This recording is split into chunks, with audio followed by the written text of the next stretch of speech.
Halo semua, kali ini kita akan membahas tentang cara membaca sinyal instrumen yang merupakan salah satu topik dari mata kuliah Instrumentasi dan Pengendalian Proses di program studi Teknik Kimia Bahan Nabati Politeknik Atta Padang. Oke, langsung saja kita mulai ya. Nah, jadi kita tahu bahwa sinyal instrumen itu ada 3 jenis, yaitu sinyal hidrolik, pneumatik, dan sinyal elektrik. Nah, sekarang kita coba bahas dulu tentang sinyal hidrolik. Apa sih sebenarnya sinyal hidrolik itu? Nah, sinyal hidrolik ini memanfaatkan zat cair yang bertekanan pada pipa, ya. Jadi dia bekerja berdasarkan hukum Pascal, ya. Pada saat kita belajar fisika dulu, kita tahu bahwa hukum Pascal itu menyatakan tekanan yang diberikan pada zat cair dalam ruang tertutup akan diteruskan ke segala arah dengan besar yang sama.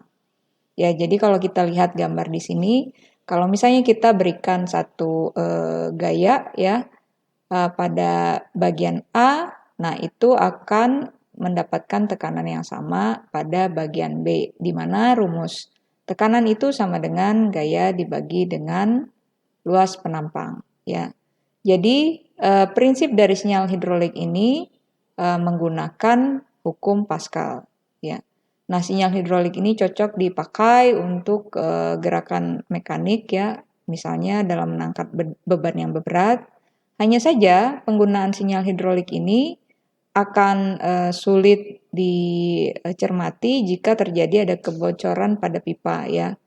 Karena biasanya kebocoran pada pipa kalau menggunakan fluida berupa minyak akan terjadi rembesan dan rembesannya itu akan sulit untuk dideteksi. Oke. Nah, berikutnya ada sinyal pneumatik. Nah, sebenarnya sinyal pneumatik ini hampir mirip dengan sinyal hidrolik, hanya saja dia nggak memakai minyak. Dia memanfaatkan udara atau gas bertekanan untuk membawa informasi atau data ya. Jadi udara atau gas bertekanan itu dimasukkan di dalam pipa dan kemudian digunakan untuk membawa informasi. Nah, dia bekerja dengan mengirimkan uap atau gas bertekanan dari tekanan tinggi ke tekanan rendah ya. Biasanya ini dipakai pada area-area yang memiliki tingkat keamanan atau tingkat kecelakaan yang cukup tinggi karena di situ safety-nya tinggi. Jadi biasanya dipakai sinyal-sinyal yang pneumatik ya. Nah, standar untuk sinyal pneumatik itu adalah standar ISA S7.4 dengan rentang sinyal 3 sampai 15 PSI atau setara dengan 20 sampai 200 kilopascal. Nah, jadi kalau misalnya kita buatkan 0%-nya itu sebanyak 3 PSI, maka 100%-nya itu adalah 15 PSI. Jadi kalau misalnya kita baca nih, pada alat itu kita baca 3 PSI. Nah, 3 PSI ini bukan berarti 3% ya, tapi 3 PSI ini adalah 0% pembacaan awal ya. Nah, contohnya kita pada satu ruang kontrol membaca alat itu menunjukkan data 50% ya, 50%. Nah, kita pengen tahu 50% ini sebenarnya berapa PSI sih gitu ya. Nah, dari rumus yang ada di sebelah kiri ini kita dapatkan bahwa kita bisa mengkonversi jumlah persentase nilai yang dibaca alat menjadi tekanan ya. Jadi kita kalikan 12 dikali skalinya tadi adalah 50%, 12 dikali 50% per 100 atau setengah ya. Berarti 12 dikali setengah ditambah 3. 12 dikali setengah itu sama dengan 6, ditambah 3 itu menjadi 9. Jadi untuk pembacaan alat 50% itu sama dengan 9 PSI. Oke, paham ya sampai di sini? Nah, berikutnya, kalau misalnya ternyata kita mengetahui tekanannya, misalnya kita ketahui tekanannya 5 PSI, ya. Nah, seharusnya kalau 5 PSI berarti pembacaan alat adalah berapa persen? Ya, kita tinggal masukkan ke rumus. 5 dikurangi 3 itu sama dengan 2. 2 per 12 itu sama dengan 0,1667. Nah, karena ini dikalikan dengan 100%, maka nilainya sama dengan 16,7%.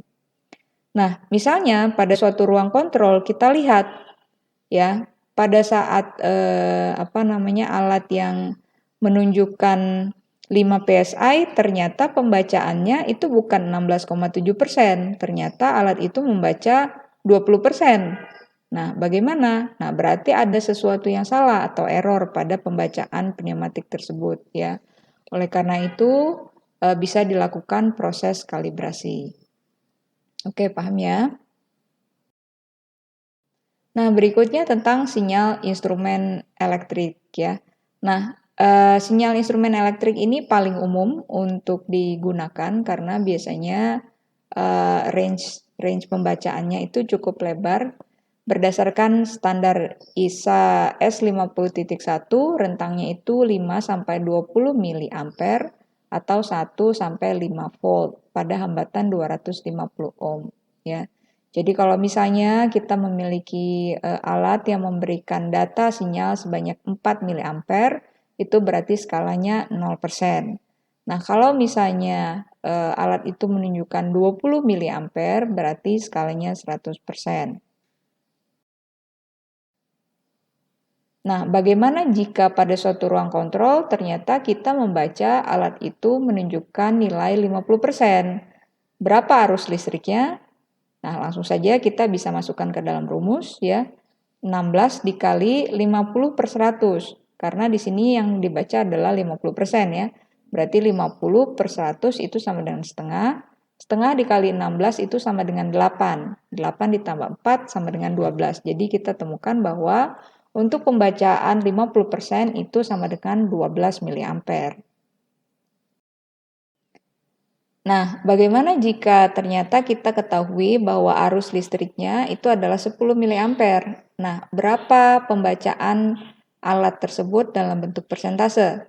Nah, kita langsung saja masukkan ke rumus. 10 dikurang 4 dibagi 16. 10 kurang 4 itu adalah 6. 6 dibagi 16 itu 0,375. Dikali 100% menjadi 37,5%.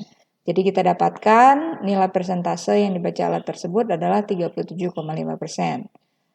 Oke, jadi saya harapkan dengan video kali ini adik-adik sudah bisa mengkonversi pembacaan alat dari sinyal hidrolik, pneumatik, dan elektrik menjadi satu bentuk persentase atau sebaliknya.